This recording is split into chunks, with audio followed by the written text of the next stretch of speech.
The rain lashed against the reinforced glass of St. Jude's Memorial Hospital, a relentless drumming that seemed to echo the frantic rhythm of hearts beating too fast in the emergency department below.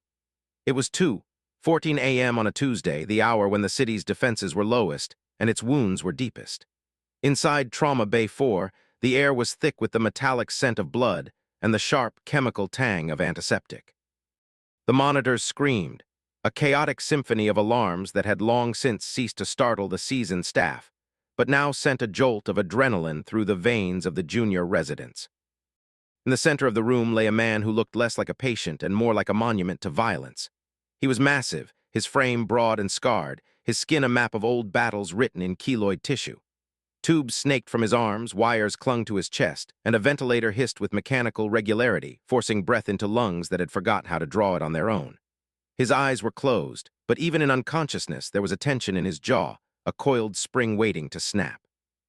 Standing at the foot of the bed was Elena Vance. She was small, almost diminutive compared to the towering figures of the trauma team surrounding her. Her scrubs were a faded blue, washed so many times they had lost their crispness, hanging loosely on her slender frame.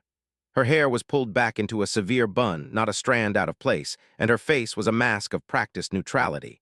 To the casual observer, she was invisible. She was the nurse who fetched supplies, who adjusted pillows, who recorded vitals without complaint. She was the background noise of the hospital, the quiet hum that everyone ignored until it stopped. But Elena was not looking at the monitors. She was looking at the man's left hand. Specifically, she was looking at the way his index finger twitched, a microscopic spasm that occurred every 12 seconds. It was a rhythm, a code. Most people would have missed it. Most people did miss it. But Elena saw it, and what she saw made her blood run cold. Dr. Marcus Thorne stood at the head of the bed, his posture rigid, his white coat immaculate despite the chaos. He was the attending physician on duty, a man whose reputation was built on speed and decisiveness, though often at the cost of nuance. He barked orders, his voice cutting through the noise like a whip. "Push another unit of O-negative. Get me a CT scan of the head and neck. I want to rule out intracranial hemorrhage before we move him to surgery." Elena stepped forward, her movements smooth and silent. "Dr. Thorne," she said, her voice low but steady. "His pupil response is asymmetric. The left pupil is fixed and dilated. But it's not reacting to light in the usual way, it's reacting to sound." Thorne didn't even look at her. He was busy intubating, his hands moving with practiced efficiency. "Nurse Vance, stick to your lane, record the vitals and stay out of the way. We don't have time for your theories." "It's not a theory," Elena insisted, taking a half step closer. "He's exhibiting signs of brainstem compression, but the pattern suggests a specific type of traumatic injury. If you intubate him with standard pressure, you could sever the spinal cord at C2. He needs a fibroptic intubation, and he needs it now. And you need to check for a hidden puncture wound behind his right ear." The room went silent for a fraction of a second. The residents paused, their hands hovering over instruments. Thorne stopped, the laryngoscope still in his hand, and slowly turned to look at Elena.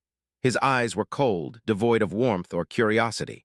They were the eyes of a man who believed he was the smartest person in any room he entered.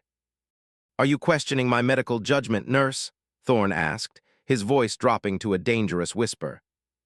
"I am stating an observation based on 20 years of experience," Elena replied, her gaze unwavering. "Please check behind his ear." Thorne laughed. It was a short, harsh sound that grated on the nerves. "20 years? You've been here for 6 months, Vance. Don't pretend you know more than I do. Intubate, now." He turned back to the patient, dismissing her entirely. The residents exchanged glances, some sympathetic, most relieved that the tension had broken. They trusted Thorne. He was the star. He was the one who saved lives. Elena was just the help. Elena stepped back, her hands clasping tightly behind her back to hide the tremor in her fingers. She watched as Thorne inserted the blade, lifting the epiglottis. She watched the tube slide down, and she watched the monitor spike. Heart rate skyrocketing, blood pressure plummeting. "Code blue," someone shouted. Thorne frowned, confusion flickering across his face for the first time. "What's happening? Why is he crashing?" Elena didn't say "I told you so." She didn't scream. She simply moved. In one fluid motion, she grabbed the crash cart, deftly bypassing the confused resident who was fumbling with the defibrillator pads. She placed them with precision, charged the machine, and delivered a shock that stabilized the rhythm just enough to prevent cardiac arrest. Then she leaned over the patient, her eyes scanning his neck, his ears, his hairline. There, hidden beneath the matted blood and dirt, was a tiny, almost imperceptible puncture mark behind his right ear. And next to it, a faint, fading tattoo of a trident. Alina's breath caught in her throat. She knew that tattoo. She knew that twitch. She knew exactly who this man was, and more importantly, she knew what was coming for him. And she knew that Dr. Thorne had just made a mistake that could kill not only this patient, but everyone in this hospital. To understand why that moment in Trauma Bay 4 was not just a medical error, but a catastrophic failure of perception, we have to go back. We have to look at the ecosystem of St. Jude's Memorial, a place where hierarchy was not just a structure, but a religion. And we have to look at Alina Vance, a woman who had spent her entire adult life learning how to be invisible. St. Jude's was located in the heart of Seattle, a city known for its rain, its coffee, and its stark divide between the tech billionaires in their glass towers and the working class struggling to keep their heads above water. The hospital served both, but it served them differently. The wealthy came to the private wings, where the floors were marble and the nurses wore tailored uniforms. The poor came to the emergency department, where the floors were linoleum and the nurses wore exhaustion like a second skin. Alina worked in the ED. She had chosen it not because she loved the chaos, but because she needed the anonymity. In the ER, no one asked questions. No one looked too closely. You came in, you did your job, you went home. It was perfect for someone who had spent the last decade running from a past that refused to stay buried. She arrived at work every day at 6:00 a.m., 15 minutes before her shift started. She checked her equipment, restocked the carts, and reviewed the patient logs from the night before. She spoke little, smiled less, and kept her head down. Her colleagues described her as quiet, efficient, and cold. Some called her the ghost. She didn't mind. Being a ghost meant you could see everything without being seen. Dr. Marcus Thorne was the antithesis of Alina. He was 35, handsome in a sharp, angular way, and possessed a confidence that bordered on arrogance. He had graduated top of his class from Johns Hopkins, completed his residency at Mass General, and had been recruited by St. Jude's with a signing bonus that could have bought a house. He was the golden boy, the poster child for modern medicine. He gave interviews to local news stations. He published papers. He was beloved by the administration because he brought in revenue and prestige. But Thorne had a flaw. He believed that medicine was a performance. He believed that if he looked confident, acted decisive, and spoke loudly, he was right. He didn't listen. He didn't observe. He assumed. And in a field where assumptions could kill, Thorne was a ticking time bomb. The dynamic between them was established on Alina's first day. She had corrected a dosage error in a prescription Thorne had written for a pediatric patient. It was a minor error, easily fixed, but Thorne had taken it as a personal insult. He had called her into his office, closed the door, and spoken to her in a tone that was condescending and threatening. "Let me make something clear, Nurse Vance," he had said, leaning over his desk. "You are here to assist me. You are not here to think. You are not here to question. You are here to follow orders. If you ever contradict me in front of my team again, I will have you fired before lunch. Do you understand?" Alina had looked him in the eye, her expression blank. "I understand, doctor." She hadn't argued, she hadn't cried. She had simply nodded and walked out, but inside something had shifted. She realized that Thorne was not just arrogant, he was dangerous. And she realized that she would have to be careful, very careful. For the next 6 months, Alina endured. She endured the snide comments, the dismissed suggestions, the subtle humiliations. When she suggested a different approach to wound care for a diabetic patient, Thorne laughed and called her old-fashioned. When she noticed a drug interaction that the pharmacy computer had missed, Thorne accused her of trying to undermine his authority. She became a punching bag for his ego, a scapegoat for his insecurities. But Alina had a secret that weighed heavily on her soul, a secret that she carried like a stone in her pocket. She was not just a nurse. She was not just a woman who had fallen on hard times. She was a former special operations medic, a member of an elite unit that didn't officially exist. She had served in PL. Aces that didn't appear on maps, treating wounds that wouldn't heal, saving lives in conditions that would break most men. She had earned a call sign that was whispered with respect in certain circles. Silencer. She had left that life behind after a mission went wrong. A mission where she had followed orders, where she had done everything right, and yet people had died. Innocent people, children. The guilt had eaten her alive.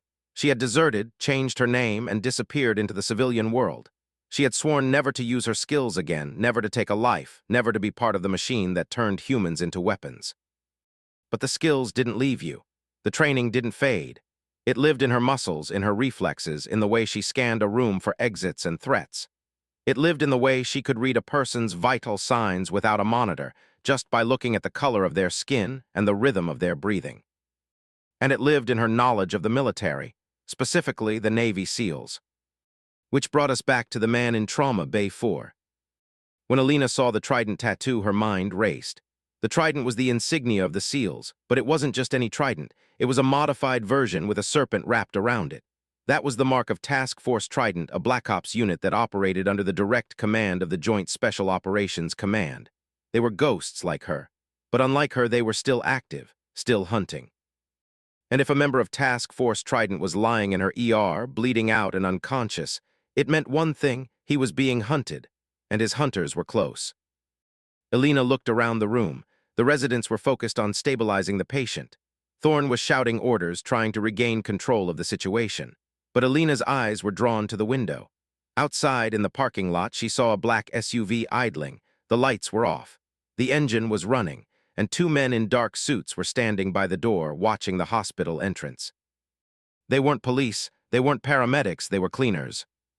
Alina felt a chill run down her spine. She had to act, but she couldn't just say anything. Thorne wouldn't listen. The administration wouldn't believe her. She needed proof. She needed time. And she needed to protect the patient, not just from his injuries, but from the men waiting outside. If you're finding this story gripping, take a moment to hit that like button. It helps us bring these intense narratives to life and ensures you don't miss the next chapter. Now, let's get back to the Trauma Bay. The next hour was a blur of controlled chaos. Thorne, shaken by the near-code blue, became even more aggressive. He ordered a full panel of tests, demanding answers for the patient's instability. He blamed the equipment. He blamed the nursing staff. He blamed Alina. "Why didn't you catch the drop in oxygen sooner?" He snapped at her as they wheeled the patient toward the ICU. "I was monitoring his neurological status," Alina said calmly. "As I warned you, the intubation caused swelling that compressed the airway. I alerted you 3 times. Thorne's face flushed red. "You're insubordinate. I'm writing you up. Again, this is your final warning, Vance. One more strike and you're done." Alina said nothing. She helped transfer the patient to the ICU bed, ensuring that the lines were secure and the monitors were calibrated. She checked the pulse oximeter, noting that the reading was erratic. It wasn't just the swelling. Something else was wrong. She leaned in close to the patient, pretending to adjust his IV. "Who are you?" she whispered, so softly that no one else could hear. The man's eyes fluttered open. For a second they were clear, focused. He looked at her, really looked at her. And then his lips moved. No sound came out, but she read the shape of the words. "Trident 7. Then his eyes rolled back, and he slipped back into unconsciousness. Alina straightened up, her heart pounding. Trident 7. That was a call sign, a high-ranking operator, and if he was here, it meant the mission was compromised. It meant the enemy was inside the hospital. She looked at the door. The 2 men in suits were gone, but she knew they were still there, watching, waiting. She had to get the patient out of the ICU. She had to move him to a secure location.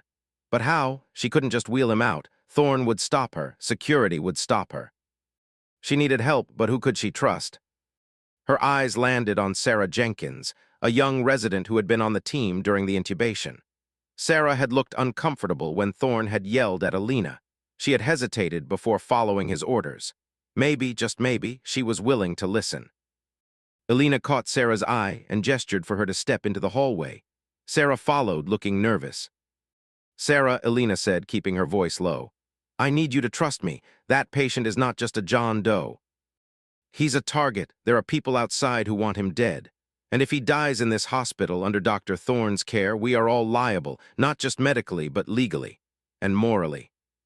Sarah blinked. "What are you talking about? He's a homeless veteran," the police said. "The police don't know who he is," Alina interrupted. "I do. And I'm telling you, if we don't move him to a secure room, preferably one with no windows and a locked door, he will be assassinated within the hour." Sarah laughed nervously. "Assassinated? Alina, this isn't a movie. This is a hospital." "Is it?" Alina asked. Look at his tattoos, look at his scars, look at the way he was found, dumped in an alley with a single gunshot wound to the shoulder. That's not a mugging, that's a message. And the people who sent that message are here. Sarah looked at her, skepticism warring with fear. What do you want me to do? I want you to authorize a transfer to room 404, Alina said. It's in the old wing, it's rarely used, it has a private entrance. Tell Thorne it's for infection control. Tell him the patient has a resistant strain of MRSA and needs isolation. He'll buy it. He hates liability. Sarah hesitated. If I'm wrong. If you're wrong, I'll take the blame, Alina said.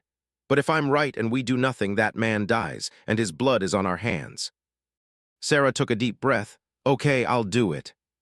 10 minutes later, the patient was moved to room 404. Alina stayed by his side, monitoring his vitals, watching the door. She knew the clock was ticking. The cleaners would realize he had moved. They would come looking. And then the phone rang. It was the nurse's station. Alina, there's a man here to see you. He says he's a federal agent. Alina's blood ran cold. What's his name? He didn't give a name. He just showed a badge. He's asking about the patient in Trauma Bay 4. Don't let him back, Alina said sharply. Tell him the patient has been transferred to a specialized facility. Tell him you don't know where. But he has a warrant. Do it. Alina hung up the phone. She had to move faster. She had to get the patient out of the hospital entirely. She grabbed her phone and dialed a number she hadn't used in 10 years. It rang once, twice, 3 times. Then a voice answered, deep, gravelly, and familiar. Vance. It's me, Alina said. I need an extraction, code black, Seattle St. Jude S, room 404. There was a pause on the other end. You're supposed to be dead, silencer. I am, Alina said, but he's not, and they're coming for him. Who? Task Force Trident, or what's left of it.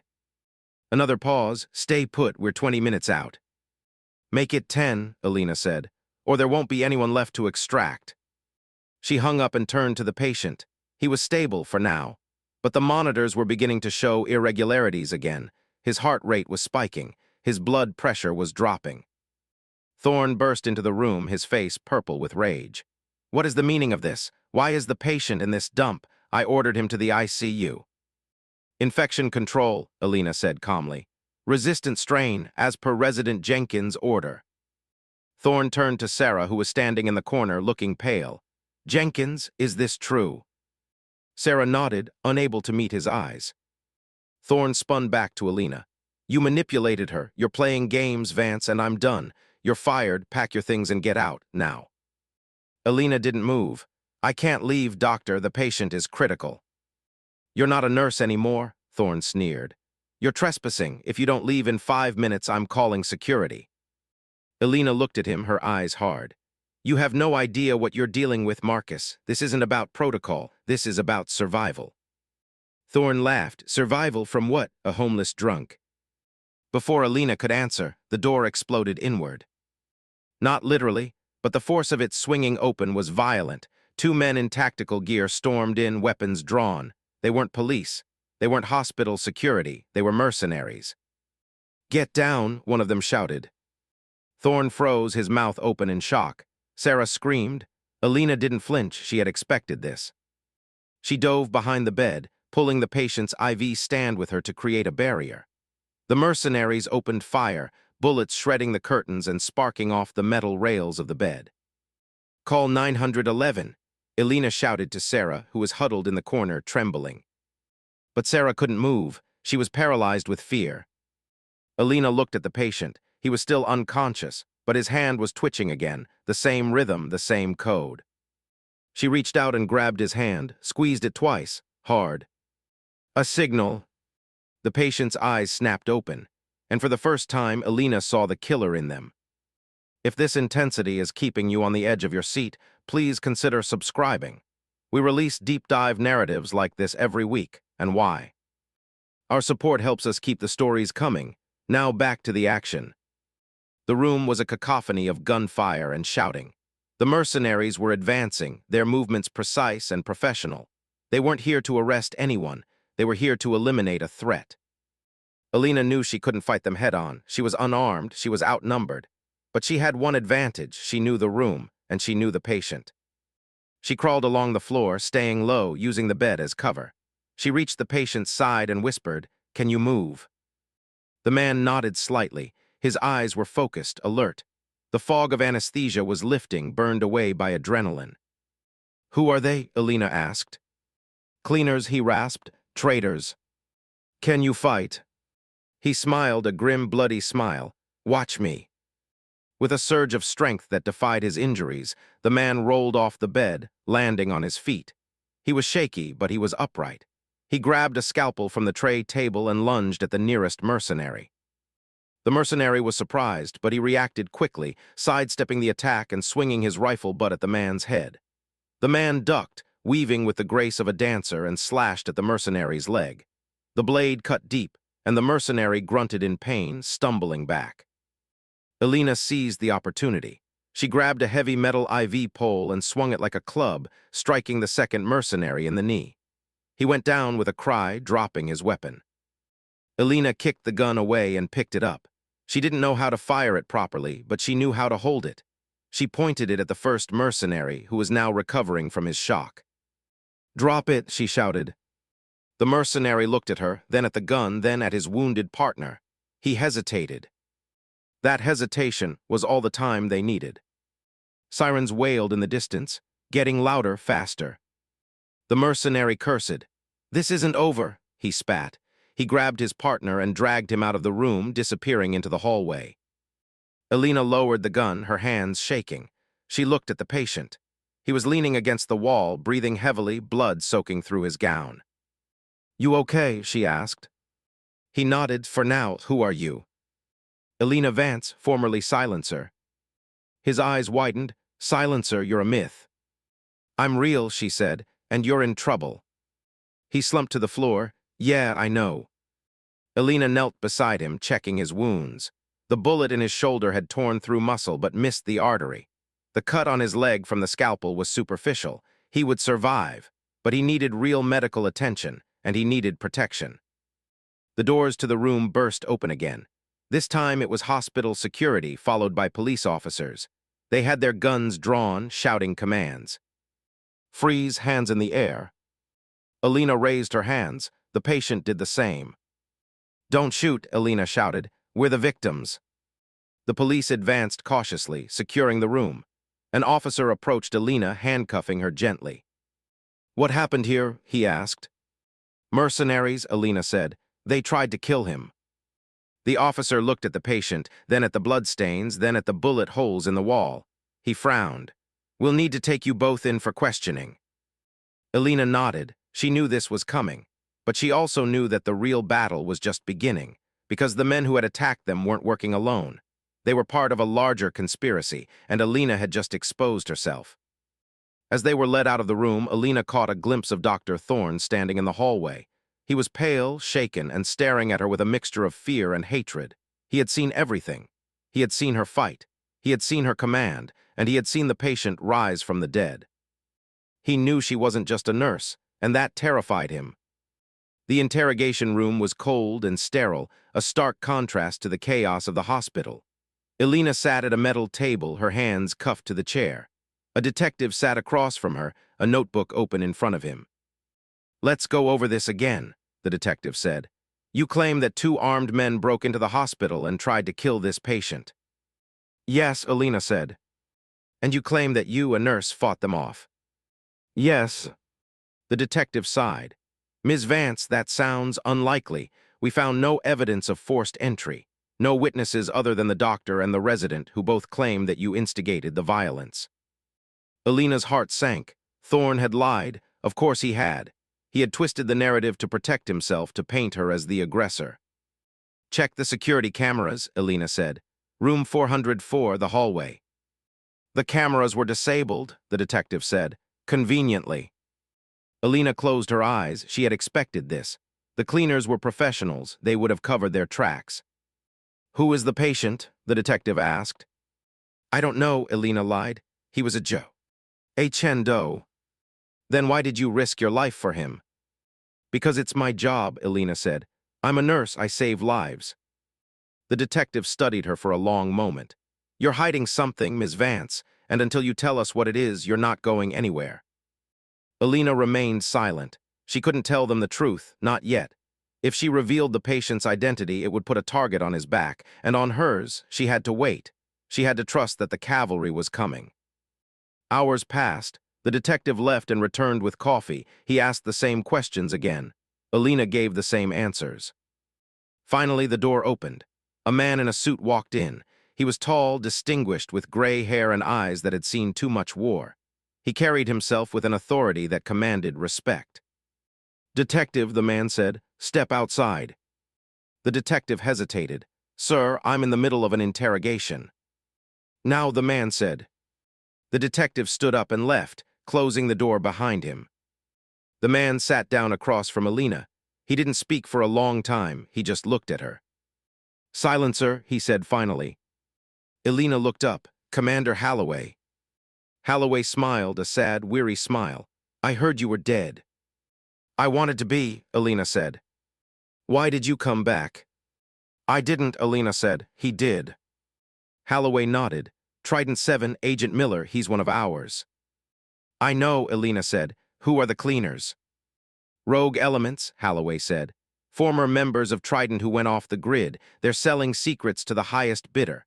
Miller found them. He was trying to expose them. They tried to kill him." "And now they're trying to kill me," Alina said. "No," Holloway said. "They're trying to silence you, just like they tried to silence him, but they made a mistake. They underestimated you." Holloway stood up. "I'm getting you out of here, but you need to come with me. You're not safe here." Alina shook her head. "I can't leave, not yet. I have to clear my name. I have to stop Thorne." Holloway frowned. "Thorne, the doctor." "He's covering for them," Alina said. "I don't know how, but he's involved. He lied to the police. He disabled the cameras. He's part of this." Holloway's expression hardened. "If that's true, he's in deeper than we thought." "He is," Alina said, "and I'm going to prove it." If you're invested in Alina's journey to justice, drop a comment below with your thoughts on Dr. Thorne's betrayal. Do you think he's motivated by greed, fear, or something else? We love reading your theories. Now, let's continue. Holloway arranged for Alina's release, citing federal jurisdiction. The detective was furious, but he couldn't argue with a commander from Naval Special Warfare. Alina walked out of the police station into the rainy Seattle night, her body aching, her mind racing. Holloway drove her back to the hospital. "Miller is in surgery," he said. "He's stable, but he needs protection. I've assigned a team to guard him." "What about Thorne?" Alina asked. "We're investigating him," Holloway said. "But we need proof, concrete proof, not just suspicions." "I can get it," Alina said. "I know where he keeps his records, his private server. He logs everything. Every bribe, every favor, every illegal transaction." "How do you know that?" "Because I've been watching him," Alina said. "For 6 months, I knew he was dirty. I just didn't know how deep it went." Holloway looked at her with new respect. "You're not just a medic, are you?" "No," Alina said. "I'm a hunter." They arrived at the hospital. Holloway gave her a key card. "This will get you into the admin wing. I'll distract security. You have 10 minutes. Alina took the card. "Thank you, Commander." "Don't thank me," Holloway said. "Just finish it." Alina slipped into the hospital through a side entrance. She moved through the shadows, avoiding the main corridors. She knew the layout of the building better than anyone. She had memorized every exit, every camera angle, every blind spot. She reached the admin wing. The servers were in a locked room at the end of the hall. She swiped the card. The light turned green. She entered. The room was cold, filled with the hum of computers. She found Thorne's terminal. It was password protected. But Alina knew Thorne. He was arrogant. He used the same password for everything. His birthday. She typed it in. The screen unlocked. She began to download the files. Emails, bank statements, video logs. It was all there. Proof of his collusion with the rogue SEALs. Proof that he had been paid to look the other way when Miller was brought in. Proof that he had ordered the cameras to be disabled. She copied everything to a USB drive. Then she heard footsteps. Someone was coming. Alina hid behind the server rack. The door opened. Thorne walked in, accompanied by 2 of the mercenaries. "I told you she'd come back," Thorne said. "She's predictable." "Find the drive," one of the mercenaries said. Thorne sat down at the terminal. He checked the logs. She downloaded the files. She has them. Then we kill her, the mercenary said. No, Thorne said. We need the drive first. Search the room. The mercenaries began to search. Alina held her breath. She was trapped. Then her phone buzzed. A text message from Holloway. Police are en route. Stall them. Alina smiled. She stepped out from behind the server rack. Looking for this? She asked, holding up the USB drive. Thorne spun around. Give it to me, Vance. No, Alina said. I'm giving it to the world. She plugged the USB drive into the main server and hit send. The files were uploaded to the cloud, to the FBI, to the press, to everyone. Thorne's face went white. You idiot, you've destroyed yourself. No, Alina said. I've destroyed you. The door burst open. Police officers flooded the room. Holloway was with them. Marcus Thorne, Holloway said. You're under arrest for treason, conspiracy, and attempted murder. Thorne looked at Alina, his eyes filled with hate. You'll pay for this. Alina looked at him, calm and composed. No, Marcus, I already have. The aftermath was swift and brutal. Thorne was stripped of his license. He was indicted on multiple federal charges. The hospital was investigated, and several other staff members were implicated in the conspiracy. The rogue SEALs were tracked down and captured. Miller recovered from his injuries and was commended for his bravery. But for Alina, the victory was bittersweet. She had exposed the truth. She had saved a life, but she had also revealed her past. Her secret was out. She packed her bags. She was ready to leave, to disappear again. But Holloway stopped her. Where are you going? He asked. Away, Alina said. You don't have to run, Holloway said.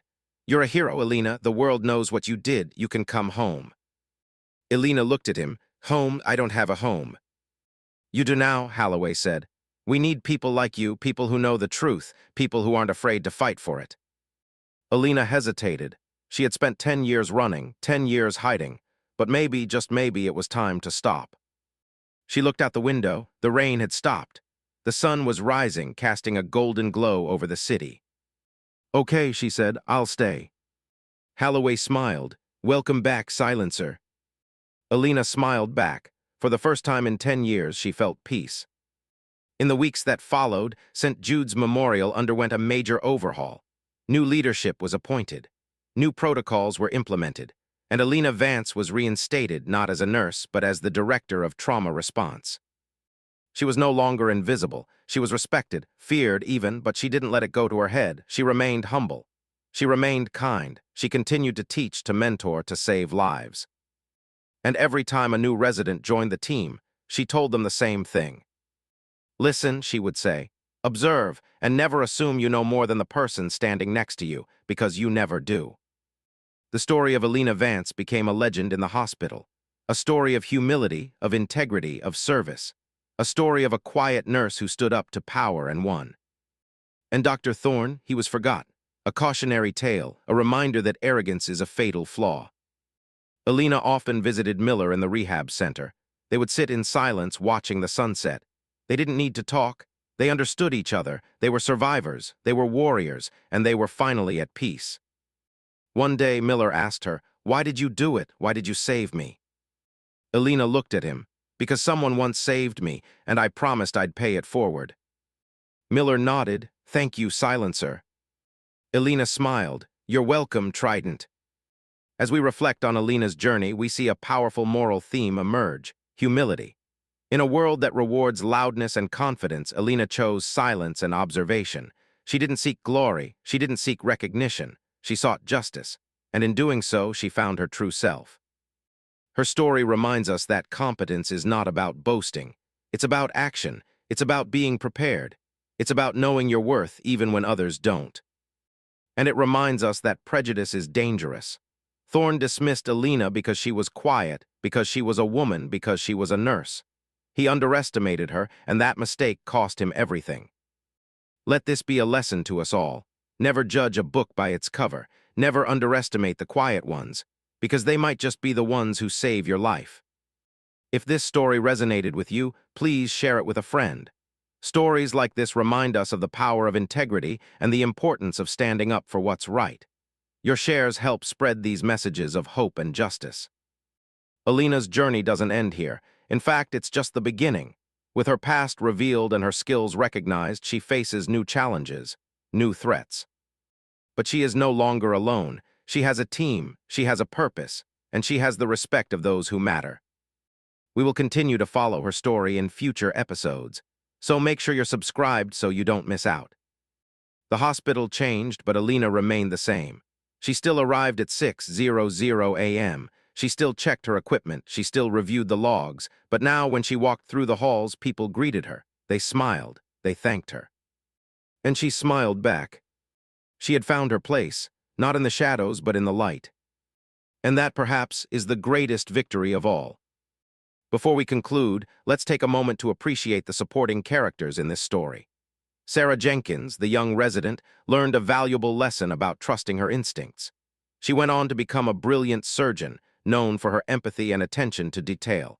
She often credited Alina for teaching her that medicine is not just about science, but about humanity. Commander Holloway, too, found redemption. He had carried the guilt of losing Alina for 10 years. By bringing her back, he healed his own wounds. He retired shortly after, spending his days mentoring young operators, teaching them the values that Alina embodied: integrity, humility, and service. Even Dr. Thorne in his prison cell had a moment of clarity. He realized that his arrogance had blinded him. He began to read, to reflect, to understand the harm he had caused. It was a small step, but it was a start. As the sun set on Seattle, painting the sky in hues of orange and purple, Alina stood on the roof of the hospital. She looked out over the city, the lights twinkling like stars. She took a deep breath. The air was crisp, clean. She was home. Thank you for joining us on this journey. We hope Alina's story has inspired you to look deeper, to listen closer, and to value the quiet strengths in those around you. If you enjoyed this narrative, please consider leaving a like. It helps us reach more audiences who appreciate thoughtful, character-driven storytelling. We have many more stories to tell. Stories of injustice, of courage, of redemption. Stories that remind us that even in the darkest times, there is light. So please subscribe, join our community, be part of the conversation.